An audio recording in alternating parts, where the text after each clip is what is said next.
Ang galing ng naisip ng production staff ng Eat sa TV5, kung paano nila ipinakilala ang additional The Barkad sa kanilang noontime show.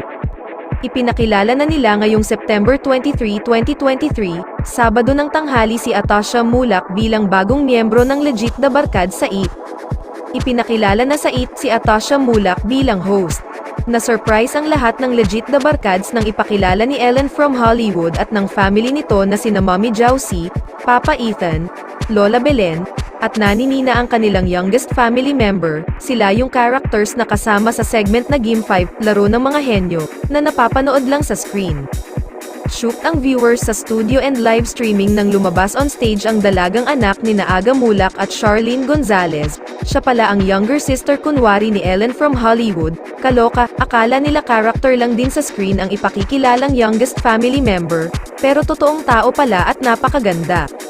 Magaling sumayaw ang kambal ni Andres Mulak, at inulan agad ito ng papuri sa live streaming ng show sa Facebook at YouTube.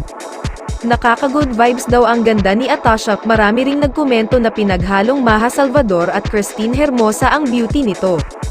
Trending si Atasha sa social media, kita sa mukha ng dalaga ang kasiyahan sa kanyang unang appearance sa favorite noontime show niya. Bago matapos ang segment ay pinasalamatan din ni Atasha ang totoo niyang pamilya na sina Aga, Charlene, at Andres. Hiling ng Legit The Barkads fans na sana ay sumama na rin si Andres Mulak sa kanyang twin sister sa Eat para mas bongga.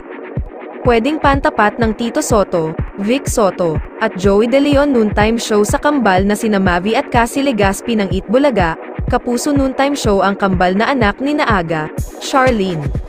Ibinalita ni Atasha na ilalabas ng Viva Records ang first single niya bago matapos ang Setyembre. Tagalog ang kanta, nakatuwang siya sa pagbuo.